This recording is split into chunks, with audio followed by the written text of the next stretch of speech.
What's up, Night Owl? Steely here, back with another video, and today I'm going to be walking you through how to run the Rime of the Frostmaiden starting quest, a White Moose, which takes place in Lonelywood. This video is intended for dungeon masters who are running Rime of the Frostmaiden. Definitely not for players, as there are plenty of spoilers ahead. So if you're in a Rime of the Frostmaiden game, turn the video off now, look away. Otherwise, let's get to it.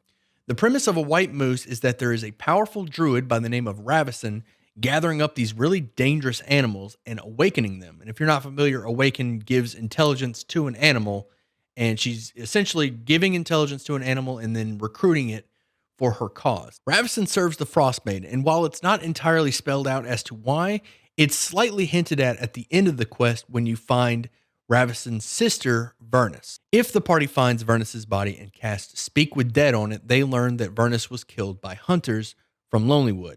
Now, whether or not this is Raveson's origin story, like this is vengeance for killing her sister, or whether or not they just worked together for the Frostmaiden and one of them was taken out, that's entirely up to you as a DM. It doesn't really cover that in the book. It just says that you find the body and she was killed by hunters. You could go the origin story route and add a little bit more sympathy and depth to the character. Entirely up to you. Raveson is currently hiding out in an elven tomb in the woods, and even if the party does manage to deal with the White Moose, if they don't deal with the druid, she's going to keep awakening animals terrorizing the town. The party can pick up this quest from speaker Nimsy Huddle after hearing about rumors of the White Moose from the other Tim towns, or by visiting Lonelywood and visiting Nimsy. When the party visits Nimsy, they are tempted with freshly baked halfling-shaped cookies. It's at this point that you can introduce the party to Nimsy's home, as well as the 4 children who are running around. And if you're a generous DM, I would recommend that you hint at the fact that Nimsy had a husband who passed away with a prosthetic hand.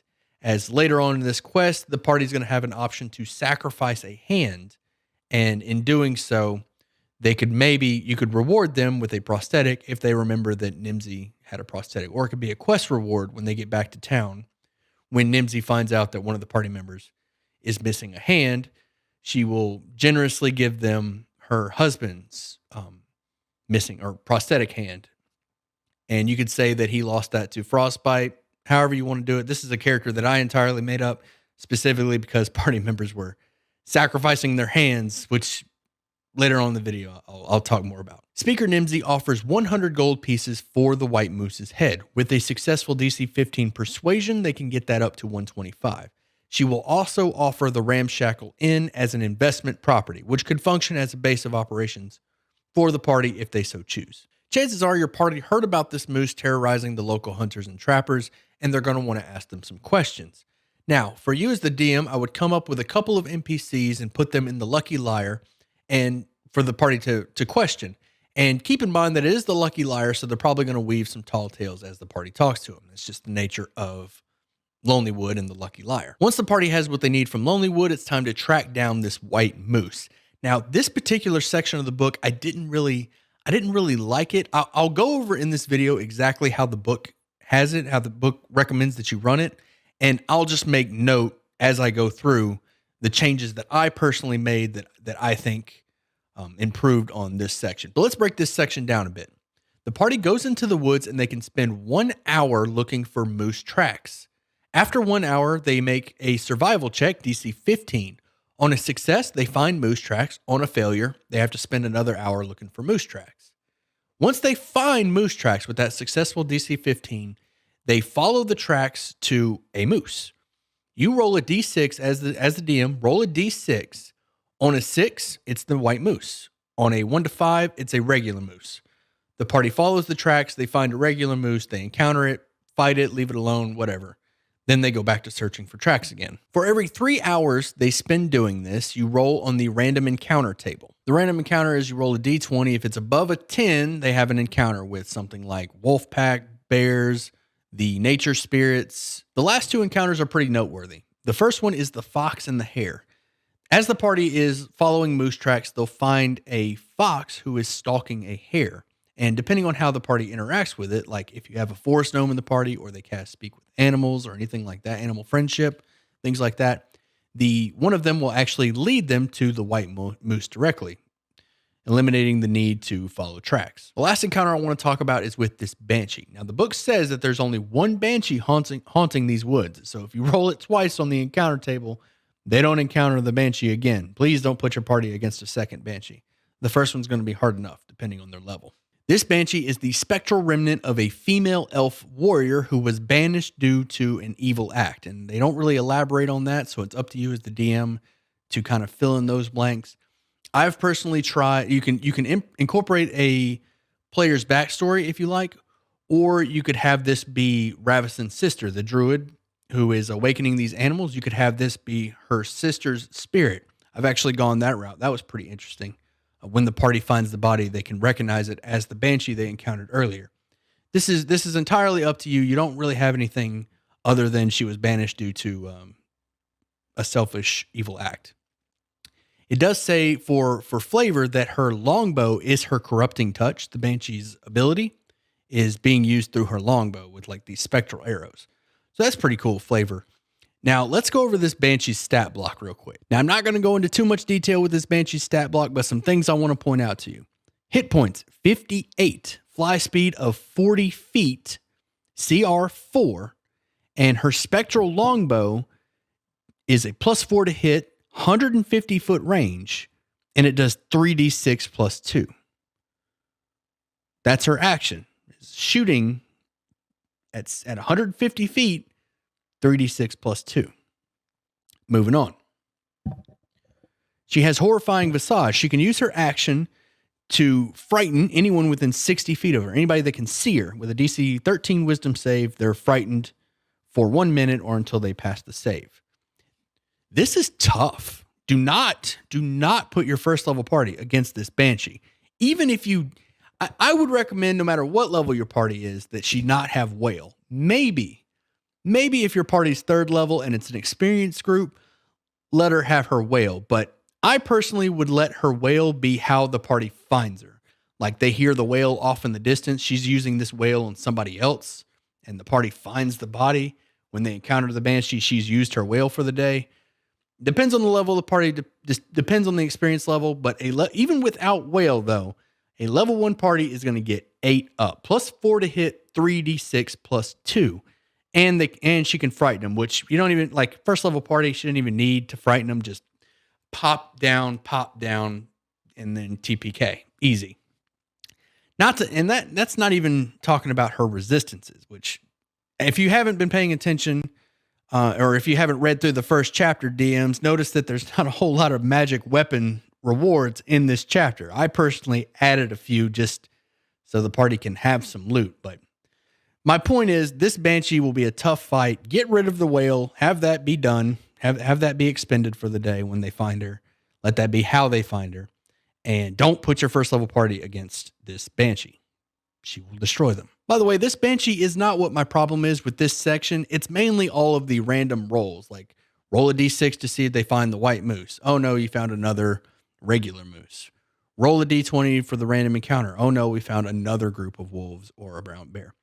I much prefer scripting the encounters. Like read through those encounters, find the one that you like, based off of the party. If the party has a forest gnome, definitely give them some small woodland creatures to talk to, or ranger or druid, things like that. Definitely script the encounters. I love the Banshee. I love putting the party against the Banshee, and definitely give her an elaborate backstory, some kind, maybe a history check to find out who she is, maybe tie her into Raveson as her sister, or a character's backstory, anything like that. This Banshee's a fun encounter. Don't put her against your first level party. And definitely script out the encounters that you want. Having your party wander, like, I haven't played Rime of the Frostmaiden as a player. I've only DM'd it. But when I read this section, like where you're wandering around the woods for hours, checking moose until you get the right one, and then randomly encountering bears and wolves, I didn't care for it that much. So I would definitely recommend scripting these encounters and having the fox and the hare in there as like a way to jump to the Elven tomb if you see fit, or whenever you want your party to find the Elven tomb, throw the fox and the hare in there. Hopefully they interact with it. Otherwise, you can give them, maybe have the fox and the hare first. And if they don't if they don't recruit the fox to take them to the tomb, they'll stumble across the banshee. I think I did that for one of my groups. But yeah, definitely plan out how you want these encounters to go. Don't just roll on the table. That's my opinion. I'm sure there's some DMs that disagree. You know, roll, see how it goes. Up to you. I personally like planned out what to do from here because I didn't really like the idea of the party wandering around the woods. However, definitely have your party encounter the Elven tomb at night. That's going to be important, and you'll see why in just a second. So your party has found the tracks for the white moose and has followed them here to the Elven tomb. DMs be warned, this Elven tomb is pretty tricky to present properly. I'm going to walk you through how I interpret it and how I run it, and hopefully that'll help you or at least give you some ideas on how you can do it. The Elven tomb has ancient elven magic which tricks all aberrations, fiends, giants, humanoids, and undead into veering away from the site without the slightest inkling that they've been magically misdirected. If you want the party to actually know that this is going on, I had my hunters that they questioned at Lonelywood mention that there's some kind of magic protecting the white moose. This can hint at the fact that there's magic protecting this tomb. You can also have when the book says that when you detect magic on one of the statues, which is what is causing this this protective bubble, that abjuration magic shows up. However, if the party uses identify, I would recommend rather that if the party uses identify, they can determine the magical properties of the statue and thus know that the magical bubble that's causing creatures to veer away from it is because of these statues. When the party approaches the tomb, you could read the description to them, and then if they decide to wait for 1 hour and watch the tomb, the awakened white moose will emerge from underneath the hill and then head towards Lonelywood. And then the party can move forward to explore the tomb. I personally had it where the white moose had already left when the party arrives. That gives the party the opportunity to do that puzzle at the entrance, and you can kind of control when the white moose shows up from a narrative standpoint. The reason I did it that way is because at the entrance of the tomb, there's a puzzle that requires a bit of wandering around and exploring.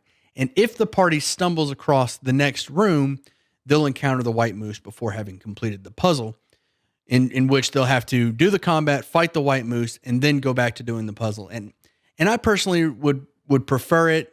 Maybe you would have it different, but I personally prefer it where the party would do the puzzle, complete that, and then move on to the next task, which is the white moose. And this is further reinforced by the 5-room dungeon rule, which says the first thing is the guardian, which is following the tracks to the tomb itself.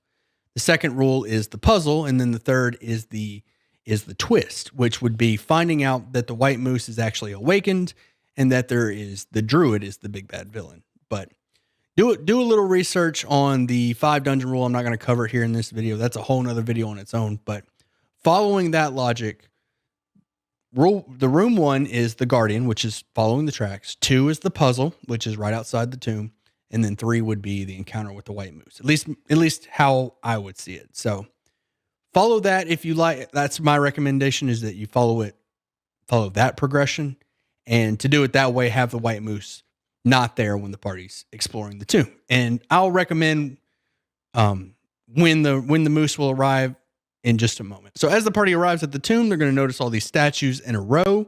And it's at this point, if they decide to use detect magic, they can determine that there's abjuration magic around the statue.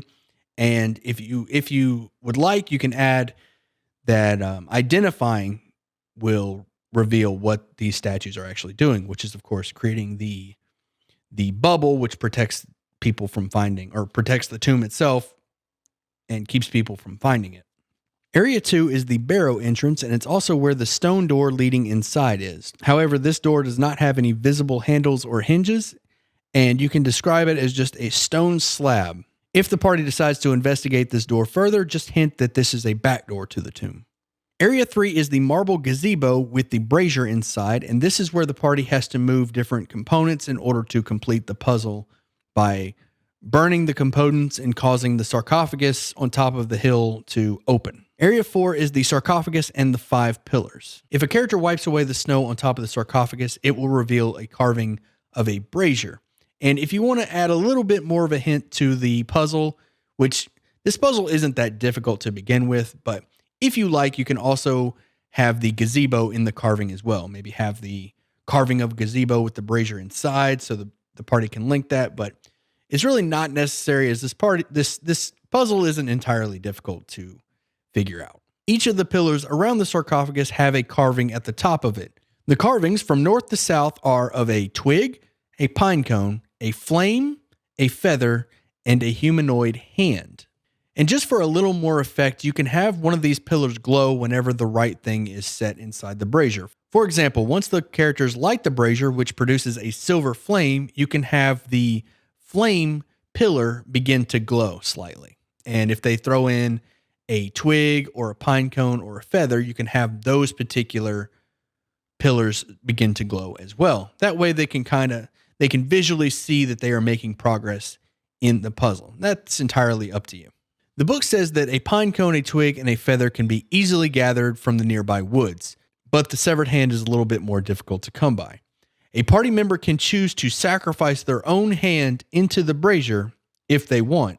This is why I recommended earlier that Nimsy's husband have a prosthetic hand, because if a party member does decide to sacrifice their hand for this puzzle, they're going to be handless, and then you can, if you're a generous DM, you can have Nimsy reward them with the prosthetic hand when the party turns in the quest.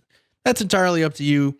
For effect, the party member can just run around without a hand until they get a spell to bring it back, however you see fit. But I've had several party members do this quest, and none of them went to go find another hand to throw into the brazier. They've just sacrificed their own hand. So keep that in mind. A party member will probably put their own hand in there.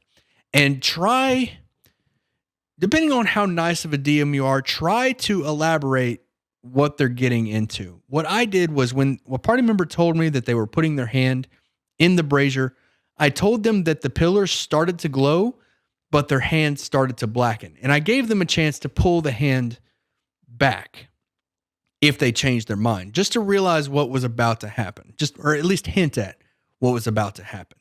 And if they decided to leave their hand in the fire, then the fire will consume their hand and the pillar will start to glow, thus unlocking the sarcophagus.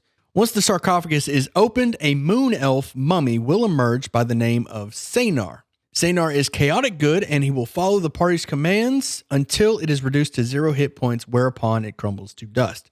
Now, for effect, if a party member actually sacrificed their own hand to open this sarcophagus, you could have the mummy bound to that particular character instead. This is entirely up to you. Keep in mind they did sacrifice a hand. Now, about this mummy. Sanar predates the current events of Icewind Dale, and actually predates Tin Towns as a whole. He's been locked up for hundreds of years, so he doesn't know anything about the current occupants of the tomb, but he does know how the tomb works, at least the moon dial in the center of it. I would definitely recommend that you come up with an elaborate backstory for Sanar, as the party is going to have a ton of questions for him when he comes out of that tomb. Now, I personally made Sanar a ruler of an old elven city, and with a DC 15 history check, the party could learn that although he was a good ruler, he was also a bit of a playboy, and he was really good at the harp, and he even went so far as to have a concert hall built so that he could take the ladies out and impress them with his harp skills. This is entirely just a flavor thing, just to build on his backstory a bit. One really cool thing you can do with this mummy is later on in the tomb, when the party finds a mirror for scrying, have Sanar scry on an old family member. This adds a ton of depth to the character. What I personally did is when the party was using the mirror to scry, Sanar stepped up and asked if he could use it just for a second, and then he scryed on his granddaughter, who would be older at the time, but he can mention to the party that she was just a baby when he died, and then he can scry and the party can see this elven queen or maybe this elven noble dressed really well. However you want to do it, however you want to describe it, but I think it would be really cool if it's definitely adds a lot of flavor. If you have Sanar use that scrying mirror to check on his family, that just adds so much depth, and it's so awesome. Area 5 is the moon dial, which has a persistent magical effect, heating the surface of the dial, which prevents snow from building up so that the symbols can remain clear and visible. Whenever the moon is in the sky over Icewind Dale, the crystal gnomon projects a triangle of moonlight onto the moon dial's face, its tip lighting the symbol that matches the moon's current phase. This occurs even if the moon is not visible in the sky. If a character studies the lunar symbols, they see tiny inscriptions in Elvish around the full moon symbol and the 2 half moon symbols. The full moon symbol says gaze upon your own face and have 7 questions answered. The half moon inscription says unlock the tombs of the half moon. Area 6 is the barrow, where there's a bunch of sleeping animals, and this is where the white moose itself makes its lair. Now, I personally would have it that when the party shows up, the white moose isn't here, and if they if they wake up the animals and they're startled and run away, that's when the white moose shows up and engages. I prefer it this way because once the party sees that there are a bunch of sleeping animals here, they will immediately assume that once they wake up, a combat is going to start. They may not necessarily know that the white moose is going to show up, but they do know something's up. So if the party sees all these sleeping animals and decides, no, we'll wait just a second, they have that option. Let's finish this puzzle first. Or they say, we're going in, the animals wake up, they scatter, and that's when the white moose shows up and engages the party. And then that's when the white moose can use its charge, which if you look at the white moose stat block, it has charge, which if it moves 20 feet straight towards the target and hits with its antlers, it will do extra damage. So this is how the white moose will engage the party. Once the animals scatter, white moose shows up, charges, and that's when the combat starts. This gives the players a little more control as to whether or not they want to finish that puzzle or fight the moose. That way they don't fight the moose halfway while they're looking around for the feather or the pine cone. They stumble across this rune and then suddenly combat and the party's all scattered looking for things. This is really dependent on your DM style and how you want to run it. I personally had the white moose left the tomb. The party completes the puzzle. Once they walk into the barrow, the animals wake up, they bail, and as they're leaving, white moose shows up. I think this is more preferable from a narrative standpoint as well as a mechanical standpoint. Area 7 is where the party will find a massive mirror which functions as a crystal ball as long as the full moon symbol is lit on the moon dial. And you can light these symbols with either a moonbeam spell or during that particular phase of the moon. This mirror is being held to the wall by sovereign glue, which means it's not going anywhere, and if you break it, the magic is gone forever. Area 8 is a tomb that is only open when the half moon is lit on the moon dial. You can also open this door with a knock spell. Inside this tomb is a sarcophagus that can be opened, revealing the corpse of an elf.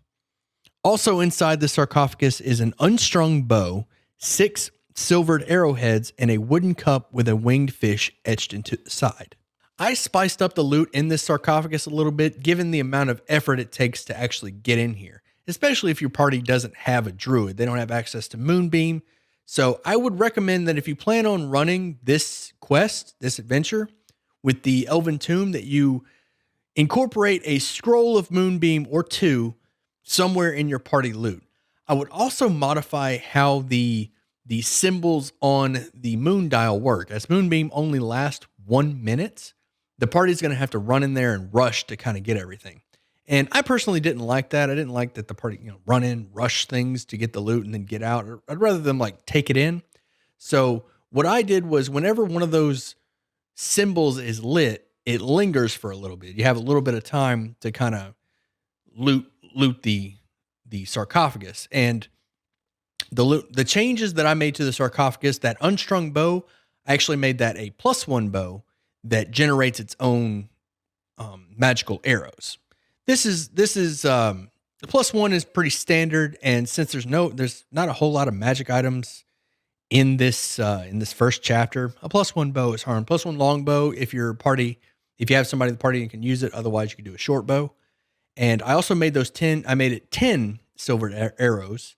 And I made that cup worth 25 gold. This is just a little bit more, as it really feels like the loot in this entire chapter actually is kind of lacking. So throw in a +1 bow, give them a couple silver arrows.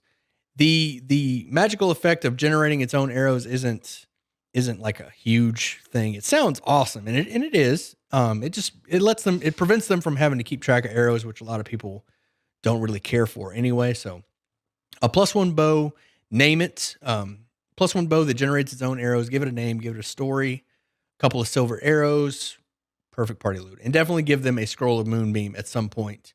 Area 9 is where the party is going to encounter Raveson. And this tomb is where Raveson actually lives. They're going to find her bedroll. They're going to find Herbalist Kit. They're going to find her awakened shrub, which is actually a blueberry bush that she uses for sustenance. She eats blueberries, which actually stains her teeth and her lips blue. And I even added a little bit of flavor to the room itself. Like her bedroll, her pillow has like blue stains on it. And her workspace, like her journal has blue fingerprint stains all around the room, just to add a little flavor, because I don't know. I kind of ran once the book said that her teeth were stained blue because of all the blueberries she eats off of the bush. I was like, yep, I got to add blue stains everywhere, like it's Arrested Development. But definitely flavor that. I also had it where Raveson, when I ran it, I had it to where Raveson wasn't actually here. She was out in the woods. That way I could control, have a better time to engage the druid. This was kind of spur of the moment, as I didn't have a whole lot of time. One of my parties took a couple of my parties actually took a really long time to clear out this Elven tomb and kind of get all these puzzles together. So I put Raveson elsewhere and they'll engage her later, but that's entirely up to you if you want to have her in here waiting. The book does say that she can hear the sounds of combat outside of her door, and she chooses to wait here to make her last stand. So once this door opens, they engage Raveson and her awakened blueberry bush. And finally, the sarcophagus itself inside this room contains Vernus, Raveson's sister. If the party uses Speak with Dead on her, they can determine that she was killed by hunters from Lonelywood, and they can also determine that she has been dead for several months. This is with a DC 10 medicine check, they can determine that she's been dead for several months, but the cold air has slowed the decomposition rate. The party may also notice a sharkskin pouch tucked underneath the body, which contains 2 potions. A potion of radiant resistance and a potion of vitality. If the party does not deal with the druid Raveson, she will start awakening new characters to attack Lonelywood and Tin Towns with. And the list is Polar Bear, Woolly Rhinoceros, and Saber-Tooth Tiger. And let's have a quick look at that stat block. Her AC is 13 and she has 67 hit points. She casts as a 9th level druid with this list of spells. Now keep in mind, 5th level spell Awaken has a spell component cost of 1,000 gold. And it's up to you whether or not she has that spell component on her. Keep in mind that if the party takes her down, they will get that 1,000 gold agate. Hallucinatory Terrain is kind of useless as it has a 10-minute casting time, but she could start casting that while the party's fighting the White Moose. I personally would just ignore this one. This one's up to you if you want to throw it in there. Raveson will probably cast Conjure Animals as one of her buff spells when she hears the party engage the White Moose. And your options here are 1 Beast of CR2 or 2 Beasts of CR1. The 1 Beast of CR2 could be a Polar Bear, and the 2 Beasts of CR1 could be Crag Cats. This is up to you. Ice Storm will more than likely be her strongest opener, given that she's going to stand her ground inside of the tomb. As soon as the party opens the door, she can hit them with an Ice Storm on her initiative. Whether or not the party is surprised is up to you. I personally would have it both parties are aware, and then you go off the initiative round. Her first turn will almost certainly be an Ice Storm, given that the party will probably be clumped up together and she can go ahead and control, make the terrain difficult, as well as just lay out a ton of AoE damage. This is a very strong spell. Wind Wall doesn't have a whole lot of use here as the room is pretty small, but if the party has a lot of ranged attacks or a lot of small characters, gnomes, halflings, so keep in mind, she could draw this wall halfway across the room and no small creature can go through it. Sleet Storm would be even less effective than Wind Wall, and it's not a great way to spend her concentration, as she can only have 1 concentration spell going at a time. Conjure Animals would probably be the best bet. Sleet Storm would be great, as it does heavily obscure, so it's basically a darkness spell. This would be a great way to get away. Her 2nd level spells don't really bring much to the table. Animal Messenger and Pass Without a Trace have no function in this combat, and she uses the Moonbeam to open the doors, and her concentration is much better spent on the Conjure Animals. Animal Friendship, Speak with Animals, same thing, really no use in this combat. fog cloud would be great, but that concentration. Now, it does hint that Raveson is going to fight to the death, as the book reveals that her last gasping breath is to say that my beast will avenge us. So the way to run this druid is as soon as she hears the party engage the white moose, or she hears any kind of combat outside, she uses her conjure animals. Those last 1 hour, and those tie up her concentration. You can choose 2 crag cats or 1 polar bear. That's up to you. I think both have different strengths, so use either one of those. Keep in mind those crag cats have that spell resistance. The polar bear is just a massive tank. Whichever animal you choose, they're going to function as a wall while she ice storms the party. She gets 3. She gets 3 ice storms.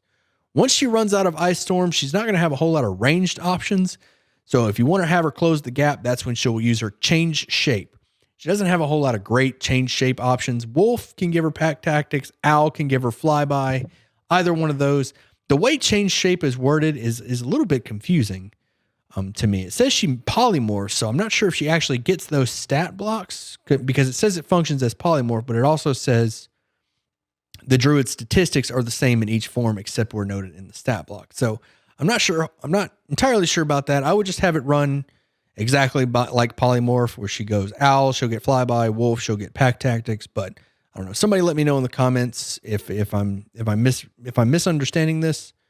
But definitely conjure animals as the wall, spamming ice storm. When she runs out of ice storm, change shape, engage the party with her mauls, maybe her ice sickle, and she'll fight to the death. And that's it for the quest, A White Moose. This one's going to require a lot of prep work on your part as a DM. Definitely think about that Banshee and whether or not you want to incorporate her and what her backstory is, if any. And definitely pre-select the encounters that the party is going to run into when they're tracking the White Moose, rather than have it rolled out. If you'd like to have it rolled out, that's on you. I personally would rather script that out and have them encounter however you see fit. The tomb have the White Moose out doing White Moose things while the party finishes that puzzle, and that's when they engage the White Moose. Raveson hears about it. Raveson starts her prep work, and there you go. Another thing to keep in mind, definitely read these stat blocks, read the Moose, read Raveson, see how they fight, see how they function. She's going to use those conjure animals. That's where her concentration is going to go, and she's going to drop those ice storms. Those are going to do a lot of AoE damage, especially if the party is clumped up. She's just going to drop ice storms on them. So definitely read those stat blocks, get a feel for it. And the big thing is that moon dial, that moon puzzle, not the brazier puzzle, the moon puzzle.